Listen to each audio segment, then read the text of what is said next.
ये समय था 1990 का, जब इंसानों में अफवाह फैल गई थी कि एक पावर कंपनी वालों ने जमीन के अंदर ड्रिल करके इतना गहरा कुआं खोदा कि वह जहन्नम तक पहुंच गए, जहां से शैतानों की आवाज आती थी। और हमारी आज की मूवी इसी कहानी पर बेस्ड है। तो फिल्म की स्टार्टिंग सहारा रेगिस्तान से होती है, जहां पर हम जैक नाम का एक आदमी को देखते हैं। जैक पहले पुलिस में था, लेकिन फिलहाल एक एनर्जी कंपनी के लिए सिक्योरिटी इंस्पेक्टर का काम करता है। कुछ महीना पहले उसके कंपनी वालों ने 25 लोगों की एक टीम को इस रेगिस्तान में किसी प्रोजेक्ट के लिए भेजा था, जिसमें उन्हें जमीन की गहराई से कुछ सैंपल कलेक्ट करके रिसर्च करना था। इन 25 लोगों के लीडर था प्रोफेसर बोरमैन। वह ड्रिल करके जमीन के 9 मील गहराई तक गए थे, जहां आज से पहले कोई भी इंसान नहीं पहुंचा था। इसके बाद रेगिस्तान में तेज रेत की तूफान आ गई, जिससे हेडक्वार्टर के साथ उनका कनेक्शन टूट गया। यह इलाका पूरा सुनसान था, इसलिए 3 दिन तक कोई खबर न मिलने के कारण हेडक्वार्टर से जैक को इसका पता लगाने के लिए रेगिस्तान की रिसर्च सेंटर में भेजा जाता है। तो जैक बड़ी मुश्किल से तूफान के अंदर से ही वहां तक पहुंचता है, मगर यहाँ आसपास उसे कोई नजर नहीं आता। तो जैक लैब के अंदर जाता है, लेकिन अंदर भी उसे कोई नजर नहीं आता। अंदर सब कुछ बिखरा पड़ा था। यह फैसिलिटी बहुत बड़ी थी। जैक धीरे धीरे आगे बढ़ता है और फ्रीजर रूम के अंदर जाता है, जहाँ हम एक लाश को देखते हैं, लेकिन जैक उसे देख नहीं पाता। और तभी उसे हॉल रूम की तरफ से कुछ आवाज आती है, तो वह बंदूक हाथ में लिए उस तरफ जाता है। हॉल के आखिर में एक दरवाजा था, जिसे कुर्सी की मदद से बंद किया गया था, और यह आवाज वहीं से आ रही थी। जैक को थोड़ा शक होता है, इसलिए जैसे ही वह कुर्सी हटाता है, उसका सामना बाहर की तूफान से होती है, क्योंकि यह दरवाजा बाहर की तरफ खुलती थी। जैक जल्दी दरवाजा बंद करता है और थोड़ा कंफ्यूज्ड होता है, क्योंकि 25 लोगों में से अब तक उसे कोई भी नहीं मिला था। तभी वह अपने सामने एक और दरवाजा देखता है, जिसे खोलते ही अंदर उसे बड़ी अजीब सी चीजें नजर आती हैं।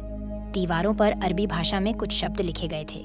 यहाँ तक एक अलमारी उसके ऊपर गिरने वाला था, मगर वह बाल बाल बच गया। तभी वह अपने सामने एक मुर्दा लोमड़ी को देखता है, जिसके खून से यह सब लिखा गया था। ऐसा लग रहा था कि यह सारे सिंबल शैतानी है। यहाँ पर किसी तरह का रिचुअल हुआ था। खैर, जैकब इन सब की फोटो लेकर हेडक्वार्टर भेजता है और उन्हें कॉल करके इन्फॉर्म करता है कि अभी तक मुझे यहाँ पर कोई नहीं मिले। हो सकता है कि वह दूसरे तरफ है, इसलिए मैं उन्हें ढूंढने उस तरफ जा रहा हूँ। लेकिन तूफान की वजह से वह ज्यादा दूर जा नहीं पाता, इसलिए फैसिलिटी में रखा वीडियो रिकॉर्डिंग चेक करता है, तो पता चलता है कि बोरमन के टीम ने ड्रिल साइट की स्थापना जमीन से 9 मील नीचे एक नई खोजी गई एयर पॉकेट की जांच के लिए की थी, जो सफल रहा था। इसीलिए जैक बोरमन के टीम को वीडियो में सेलिब्रेट करते हुए देखता है। लेकिन इसके बाद क्या हुआ, सब लोग कहाँ गए, ये सब वीडियो में रिकॉर्ड नहीं था। जो भी हो, जैक को समझ आ गया था कि कुछ तो गड़बड़ जरूर है। अब रात को वह अपनी गाड़ी में सोने चला जाता है। बुक पढ़ के थोड़ा टाइम पास करने के बाद जैसे ही वह सोने की तैयारी करता है, अचानक से उसे गाड़ी के मिरर में बहुत सारी इंसानी हाथ नजर आते हैं, मगर अगले ही पल वह हाथ गायब थे। जैक को लगता है कि यह बस उसका वहम है, इसलिए कंबल लेकर फैसिलिटी के अंदर सोने चला जाता है। अगले दिन तूफान रुक जाती है, तो वह दोबारा सबको ढूंढने निकल पड़ता है। बहुत ढूंढने के बाद थोड़ा आगे जाकर उसे एक लड़की नजर आती है, जो इस टीम का हिस्सा थी। वह अपना नाम जेनी बताती है। जैक उसके साथ बात करने की कोशिश करता है कि आखिर यहाँ पर हुआ क्या था, बाकी सब लोग कहाँ हैं, जिस पर जेनी बताती है कि हमारे टीम का लीडर बोरमैन मर चुका है, मुझे भी यहाँ से बाहर जाना है। इसके अलावा वह कोई भी इंफॉर्मेशन जैक को नहीं बताती। इससे पहले कि जैक जेनी को लेकर यहाँ से निकले, वह हेडक्वार्टर कॉल करता है, तो उसे यहाँ कुछ दिन और रुक के बाकी सब लोगों के बारे में पता लगाने का आर्डर मिलता है। इसलिए जैक कुछ और लोगों की मदद और फूड सप्लाई मांगता है। इसके बाद जेनी एक्सप्लेन करती है कि लीडर बोरमैन को उनकी ही टीम के एक वैज्ञानिक ने मार डाला और बोरमैन की डेड बॉडी अभी भी रेफ्रिजरेटर रूम में रखी हुई है। जैक उसे चेक करने जाता है, तो फ्रीजर रूम में उसे एक और लाश नजर आती है, जो डॉक्टर वर्क का था। जेनी के हिसाब से उसकी मौत हार्ट अटैक से हुई थी, लेकिन लीडर को साइंटिस्ट ने क्यों मारा? जेनी इसका जवाब नहीं देती, तो जैक को उस पर थोड़ा शक होने लगता है। इसके बाद लंच करते हुए दोनों आपस में टाइम बिताते हैं। जैक बताता है कि मेरी पत्नी की मौत हो चुकी है और फिलहाल मैं अकेला हूँ। फिर जेनी उसे ड्रिलिंग साइट पर ले जाती है और बताती है कि हमारी टीम ने 9 मील जमीन के नीचे तक ड्रिलिंग की, मगर फिर यहाँ कुछ अजीब सा होने लगा। कुएं के अंदर से अजीब और डरावनी आवाजें आने लगी। सबको लगा कि ड्रिलिंग करते हुए वह जहन्नम तक पहुँच गए और नीचे शैतान है। जैक को यह बात थोड़ा अजीब लगता है और वह एक टॉर्च कुएं के अंदर फेंकता है। जैसे जैसे टॉर्च नीचे जा रही थी, दीवारों पर खून नजर आ रहा था। तभी जैक की तबीयत बिगड़ जाती है और सिर पर चोट लगने के कारण वह नीचे गिर जाता है। ठीक तभी उसे एहसास होता है कि उसने अभी तक यहाँ पर जितने भी फोटोज और वीडियो फुटेज देखा, उसमें कहीं भी जेनी नहीं थी। खैर, जेनी उसे फैसिलिटी के अंदर लाकर मरहम पट्टी करती है और उसे रूम के अंदर बंद करके उसकी गाड़ी लेकर यहाँ से भागने की कोशिश करती है। इधर रूम के अंदर जैक अचानक छत से खून टपकते हुए देखता है। वह बहुत ज्यादा डर जाता है और देखते ही देखते रूम के अंदर खून की बारिश होने लगती है। जेनी को कार की चाबी नहीं मिलती तो वह वापस आकर रूम का दरवाजा खोलती है, पर अंदर कुछ भी नहीं था। यह सब बस जैक का वहम था। हालात देखते हुए जेनी जैक को थोड़ा आराम करने के लिए कहती है। जब वह उठता है तो हेडक्वार्टर कांटेक्ट करके जेनी के बारे में पूछता है। कैट नाम की एक स्टाफ बताती है कि स्टाफ लिस्ट में जेनी का कोई रिकॉर्ड नहीं है, मतलब वह टीम का हिस्सा नहीं थी। साथ में कैट यह भी बताती है कि कोई भी लड़की उस टीम का हिस्सा नहीं थी। जैक का शक अब यकीन में बदल जाता है। वह चारों तरफ जेनी को ढूंढता है मगर वह कहीं नहीं मिलती। तभी फैसिलिटी के बाहर कुछ दूर जैक को एक ट्रक खड़ी नजर आती है। जब से जैक यहाँ पर आया है, परिंदों का एक झुंड वहाँ उड़ती रहती है। जैक जब वहाँ चेक करने जाता है तो पीछे से जेनी उसके पास आती है और उसे जल्दी यहाँ से निकलने को कहती है, मगर जैक उससे कहता है कि मैंने हेडक्वार्टर से तुम्हारे बारे में पता लगाया, उनके पास तुम्हारा कोई रिकॉर्ड नहीं है। तुम सच क्यों नहीं बताती? आखिर तुम कौन हो?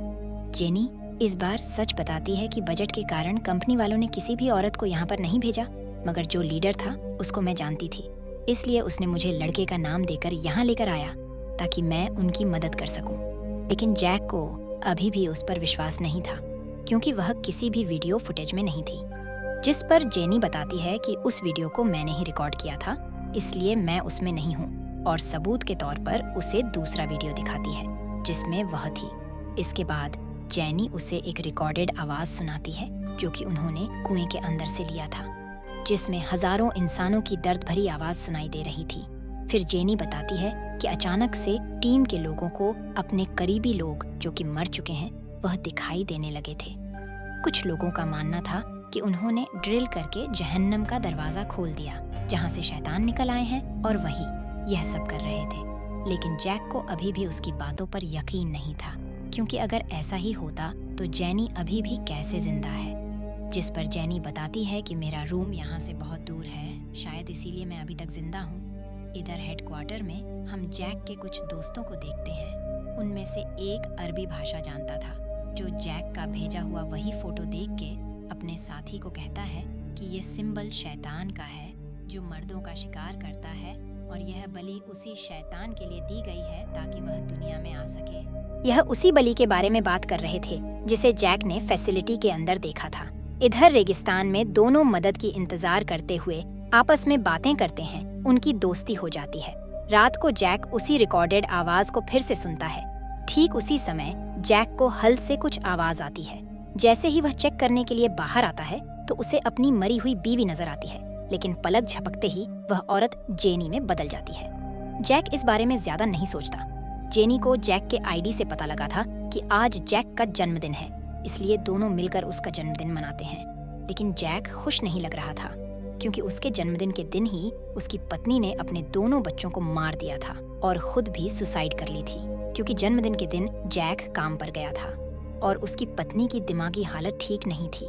इसलिए उसे लगा कि जैक का किसी और के साथ अफेयर चल रहा है, जिसके चलते उसने अपने आप को और बच्चों को मार दिया ताकि जैक को सजा मिले और वह इसी गिल्ट में जीते रहे। ये सब सुनने के बाद जेनी को जैक के लिए बुरा लगता है। दोनों एक दूसरे के बहुत करीब आ जाते हैं, लेकिन तभी जैक रूम के बाहर अपनी मरी हुई पत्नी के भूत को देखता है, इसलिए वह जेनी को रोकते हुए दूसरे रूम में सोने चला जाता है। वह सोने की कोशिश कर रहा था, मगर तभी उसे अपनी पत्नी नजर आती है जो अचानक से जेनी का रूप ले लेती है और दोनों इंटीमेट होते हैं। अब रात को सोते हुए जैक को एक सपना आता है जिसमें वह अपनी पत्नी को गन हाथ में लिए एक रूम के अंदर जाते हुए देखता है। वह दोनों बच्चों को शूट करने के बाद रोते हुए जैक से कहती है कि तुमने मुझे धोखा दिया, इसलिए मैंने यह सब किया, और फिर वह खुद को भी शूट कर लेती है। इस भयानक सपने के बाद जब जैक जगता है तो वह खुद को फैसिलिटी के हॉल में पाता है। उसे याद नहीं था कि वह यहाँ पर कैसे पहुंचा। फिर वह जेनी को ढूंढते हुए बाथरूम की तरफ जाता है, जिसके अंदर से एक भयानक मुर्दा उसके ऊपर हमला करता है। जैक बहुत ज्यादा डर जाता है। वह भागने की कोशिश करता है, लेकिन तभी उसी तरह हाथ आगे बढ़ाते हुए जेनी उसके सामने आती है। वह जेनी के रूप में शैतान को देख रहा था, लेकिन असलियत में जेनी एक नॉर्मल इंसान की तरह उसे शांत करती है। जैक अब पूरी तरह से भटक चुका था। वह बार बार अपने पास्ट की इंसिडेंट, जिसमें उसके पत्नी ने बच्चों को मार दिया था, उस रात को हेलुसिनेट कर रहा था, और इन्हीं विजन में वह जेनी को देख रहा था, जैसे कि हर एक इंसिडेंट में जेनी मौजूद थी। अगले दिन सुबह जब जेनी मॉर्निंग वॉक पर चली जाती है, जैक जल्दी से उसका सामान चेक करता है। वह उस फुटेज को दोबारा देखता है जिसे जेनी ने सबूत के तौर पर उसे दिखाया था। इस बार उसका शक यकीन में बदल जाता है जब वह अपने टोपी को फुटेज में देखता है, क्योंकि जैक का टोपी कुएं के पास गिर गया था, जो वीडियो में आ गया। मतलब कि जेनी ने यह फुटेज बाद में रिकॉर्ड किया था। उसने झूठ बोला। यह सब देखकर जैक को लगता है कि कुएं के अंदर से सच में शैतान बाहर आ चुके हैं और जेनी के रूप में है। वह जल्दी से हेडक्वार्टर कॉल करके बैकअप मांगता है और अपना गन लोड करके फैसिलिटी के अंदर एक रूम में खुद को लॉक कर लेता है। लेकिन तभी बाहर से उसे कुछ आवाज आती है, जैसे कि उसे कोई पुकार रहा हो। गन हाथ में लिए वह बाहर आता है तो दूर खड़ा उसी ट्रैक्टर के पास से आवाज आने लगती है। वह चेक करने जाता है तो ट्रैक्टर के पास ही एक गड्ढा था जिसके अंदर लाखों कीड़े थे, और देखते ही देखते कीड़े परिंदों में बदल के उड़ जाते हैं। हड़बड़ी में जैक भी उसी गड्ढे में गिर जाता है जिसके अंदर उसे इंसान का कंकाल नजर आता है। वह बहुत ज्यादा डर जाता है और जल्दी फैसिलिटी में आकर खुद को साफ करता है।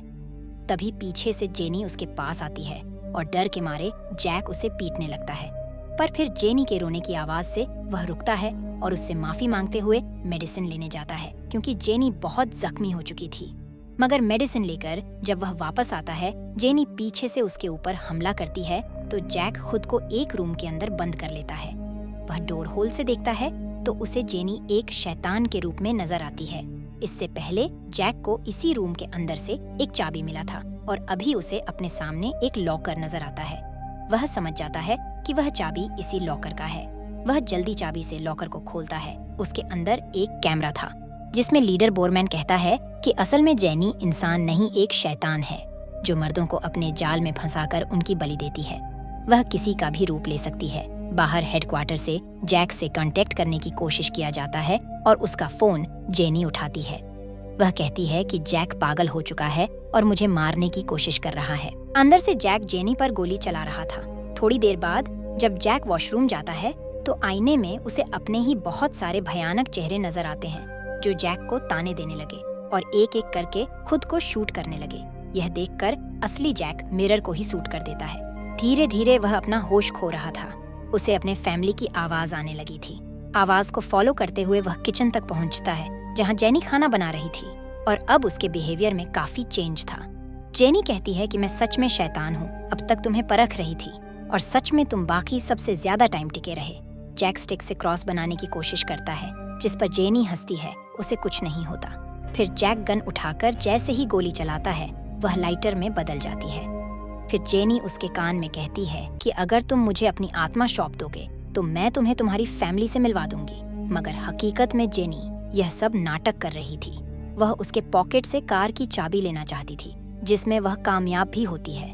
इसके बाद जैक अपनी फैमिली को हेलुसिनेट करते हुए उनसे बातें करता रहता है और मौका देखकर जेनी कार लेकर फैसिलिटी से भाग जाती है। मगर थोड़ा आगे जाकर उसे एहसास होता है कि वह जैक को ऐसे छोड़कर अकेले नहीं जा सकती, इसलिए वह वापस आती है। इधर जैक जब अपने ख्यालों से होश में आता है तो उसे वहाँ कुछ भी नहीं दिखता। फिर वह बाहर आता है। जेनी उसे अपने साथ चलने को कहती है, मगर जैक अभी भी जेनी में अपनी पत्नी को देख रहा था। वह चुपचाप कार में बैठ जाता है और मौका पाते ही जेनी के पेट में एक स्क्रू ड्राइवर घुसा देता है, क्योंकि उसके दिमाग में अभी भी था कि जेनी एक शैतान है। जेनी फैसिलिटी के अंदर भाग जाती है और जैक इस पूरे जगह को आग लगा देता है। इतने में हेडक्वार्टर से मदद पहुंच जाती है और दोनों को रेस्क्यू करके अस्पताल ले जाया जाता है। बाद में जेनी की इंफॉर्मेशन से कंपनी के लोगों को समझ आता है कि जेनी सच बोल रही है। वह उस प्रोजेक्ट का हिस्सा थी। असल में ड्रिलिंग की वजह से वहाँ ऐसी गैस रिलीज हुई थी जो सीधा लोगों के दिमाग पर असर करती है। उस गैस को इनहेल करने के बाद इंसान का दिमागी हालत ऐसा हो जाता है कि वह अजीब अजीब सी चीज हेलुसिनेट करता है। इस गैस का जेनी के ऊपर कोई असर नहीं हुआ था क्योंकि उसका रूम वहाँ से दूर था। गैस की असर से एक एक करके टीम के लोगों ने अपनी जान ले ली और पूरा टाइम वह जेनी को शैतान मान रहे थे। जैक भी इन सब बातों को मान लेता है और अस्पताल में जेनी से मिलने जाता है, मगर उसका इरादा कुछ और ही था। अचानक से वह अपने सामने खड़ा आदमी का गन चीन के जेनी को शूट करने की कोशिश करता है, मगर वह आदमी उसे रोक लेता है और जेनी बच जाती है। वहाँ से बाहर निकलकर जैक यह कहता है कि मैं अपनी आत्मा देने के लिए तैयार हूँ, क्योंकि उसके ऊपर से गैस का असर अभी भी खत्म नहीं हुआ था। उसने अभी भी रियलिटी को एक्सेप्ट नहीं किया था। अंत में जैक भी खुद को शूट कर लेता है और उसके मौत के साथ ही यह मूवी खत्म हो जाती है। Thanks for watching.